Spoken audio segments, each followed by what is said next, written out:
Thank you, Mr Deputy President. I rise in support of the condolence motion before us today. I was deeply saddened to hear the news of Gough Whitlam's passing last Tuesday. Gough passed away in the early hours of the morning. As Senator Faulkner said this morning on behalf of the Labor Party in the Senate, honouring the memory, celebrate the achievements and mourn the loss of Gough Whitlam. Despite his longevity and the fact that I never personally met Gough, I grieved and continue to grieve the passing of this amazing man, this Labor hero, this great reformer. And I remembered, despite never having met Gough Whitlam, how he positively impacted my life, the lives of my children and my family. Gough Whitlam's positive impact on my life was no accident. In his historic 1972 It's Time speech, he set out his agenda for Australia. He said, and I quote, "We are determined that the Australian people shall be restored to their rightful place in this country as participants and partners in government, as the owners and the keepers of the national estate and the nation's resources, as fair and equal sharers in the wealth and opportunities that this nation should offer in abundance to all of its peoples."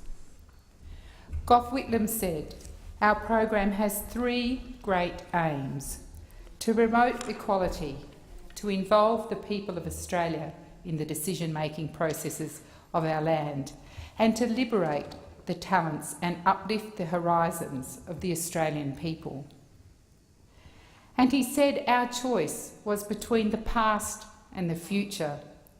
He said it's time for a new team, a new program, a new drive for equality of opportunity. The changes Gough Whitlam's Labor government implemented had a positive impact on my family and the families of thousands of Australians. Let me start with an early memory. When I was about 13, my mother divorced my father. This was before Gough's important reform to divorce laws, particularly the no-fault divorce provision. My mother worked full-time as a teacher and had worked her way up to an assistant principal, a real achievement for women in the 1960s. But her marriage had failed and she wanted a divorce. And under the old laws, my mother had to publicly name the reason as to why her marriage had failed. She settled on adultery as the reason. It was, at the time, allegedly the easiest reason to file for divorce, despite the humiliation she felt, as divorce and its reasons were published in the newspaper for all to read. I remember when Gough brought in no-fault divorce laws, the hue and cry from Conservatives that marriage was doomed to fail, as it was now too easy to get out of marriage.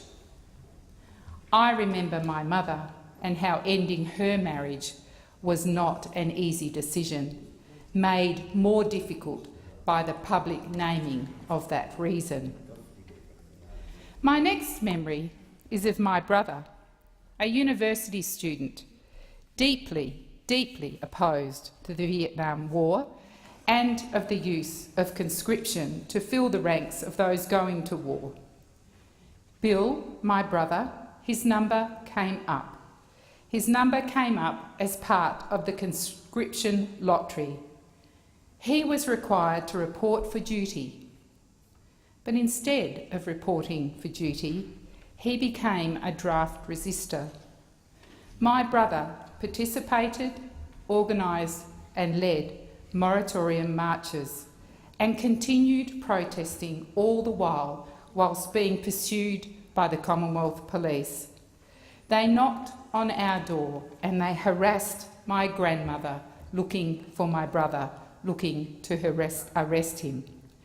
Gough saved my brother from jail by ending conscription and withdrawing Australian troops from Vietnam. The Vietnam War left a dark stain on Australia's involvement in foreign wars.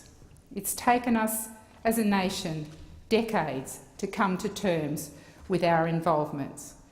It's left unhealed scars for enlisted and conscripted soldiers and their families.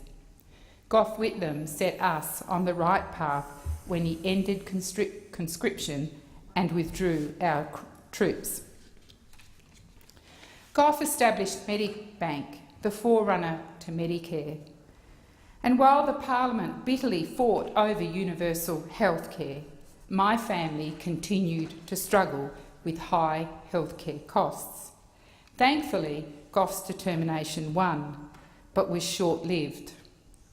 Unfortunately, between Whitlam and Hawke, I was a victim of Malcolm Fraser's decision to unwind Gough's universal healthcare scheme. In 1975, I had 2 very young children. We struggled as a family on a low wage, not low enough to be entitled to a healthcare card, just a few dollars a week above the cut-off. So we were forced to take out private health insurance to pay for our own health care.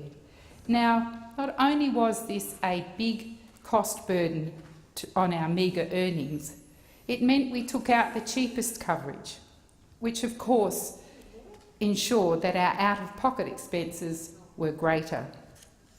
This meant when my children were sick, we crowded out the emergency department of the local hospital, and in my own personal case, I put off medical procedures because of cost. During the years between Whitlam and Hawke, health costs left my family with debt. On a positive note, I was the beneficiary, along with hundreds and thousands of Australian women in particular, who through Gough's reforms got access to higher education. Under these reforms, I was able to go to university as a young mature-age student and graduate, not only being able to increase my future earnings, but to be a role model to my family about the benefits of a university education. It was hard work, full-time study, part-time work, whilst juggling 2 primary school-aged children, and looking at the reforms currently before the Parliament, adding $100,000 of debt to my family just would have been unthinkable. I simply could not have undertaken a university education that Gough's reforms enabled me to have. Many of Gough Whitlam's reforms brought about equality for women. In 1975, I voted for the first time, and my vote coincided with Gough's reforms of lowering the voting age from 21 to 18. My life is not special or unique. It's simply an illustration of all that Gough Whitlam achieved for ordinary Australians, especially women, and he did so in a very short period of time. To take the words of Kev Carmody and Paul Kelly, from little things, big things grow, evokes the wonderful and enduring image of Gough Whitlam pouring the red dirt through the hands of Vincent Lingiari as the title deeds of the Gurindji lands were handed back to the Gurindji people. Gough Whitlam, a giant among his peers, a Labor legend. Gough Whitlam, your legacy will always be remembered. You stood for the reforms and built a modern Australia. Thank you, Mr. Deputy.